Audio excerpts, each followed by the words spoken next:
Now, anxious, and this is why it's so important to understand your partner's wounds, to understand your own wounds, so that in a relationship, you can understand how to communicate with each other better. You can understand why your partner is showing up in another way better. Most importantly, you don't take their actions personally.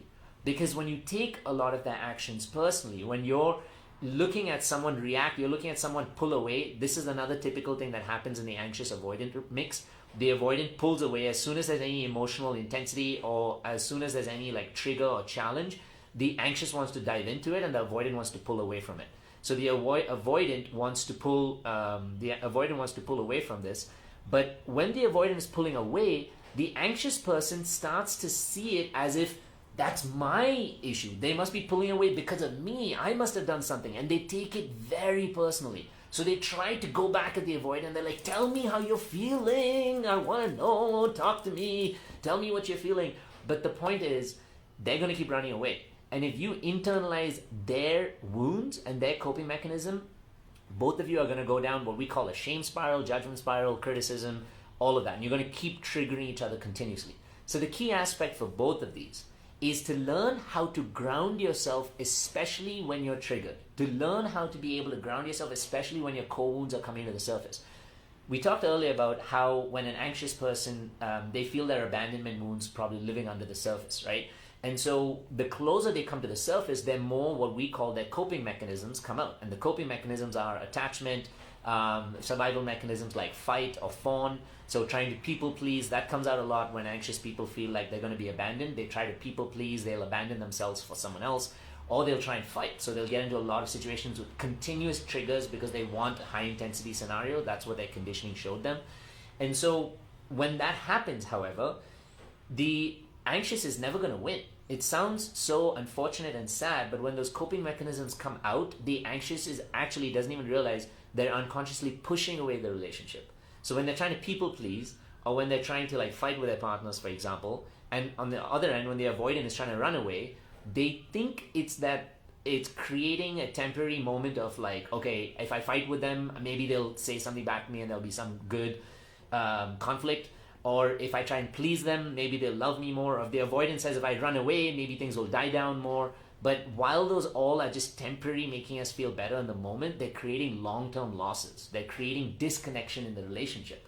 So the key thing is to ground yourself before you get into those moments. So for the anxious and the avoidant, it's to ground themselves before they get into those high conflict scenarios, so that how you show up when it comes to the conflict is a fucking game changer. And when that is a game changer, your relationship looks completely different. Here's what it looked like in my past when I was when I was getting really triggered and challenged with partners, right? So my first thing to do would be either, depending on like, where I was in my age, but it was mostly to get into some kind of like fight scenario and to get really challenged and triggered. But the moment I come in with a high like intensity vibration, like I come in already feeling triggered, the other person is already, their walls are up. The defense is like ready to go. Their egos are ready to pop out. My ego's coming in with fight, their ego's coming in with defense or to run away.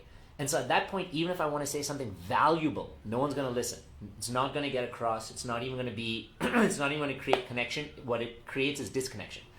So what I started to do was, before I realized I had something to say, I would take 5 minutes for myself. For those of you who are listening and want to create better communication in your relationships, I actually have a free workshop. If you click on the link in the bio, it talks about all of this fucking shit, but I'm just going to bring up a little bit of it now.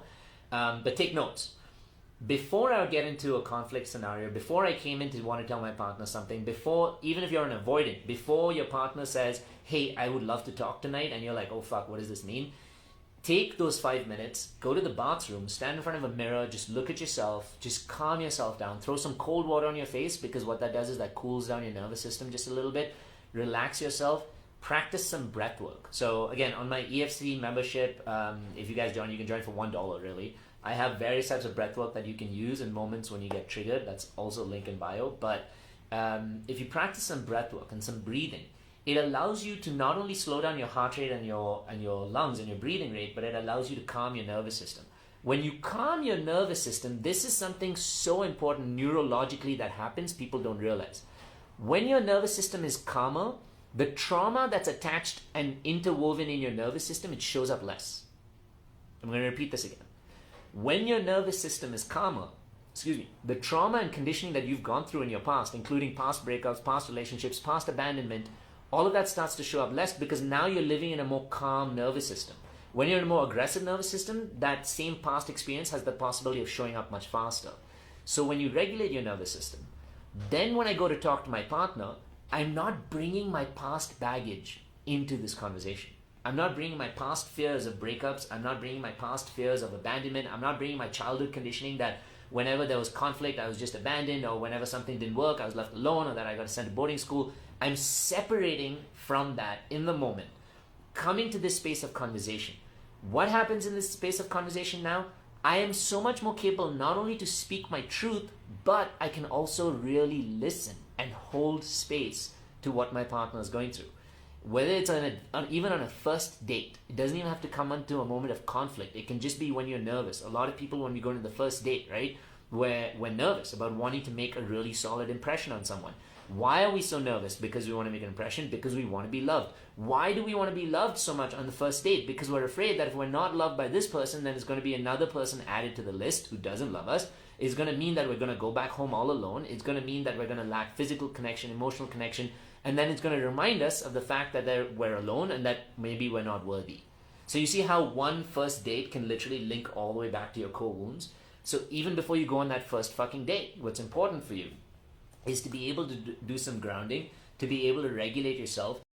Hey, and welcome to the Inner Yats YouTube page. If you like our content, make sure you click the like and the subscribe button so that you get more of these amazing videos that keep coming your way.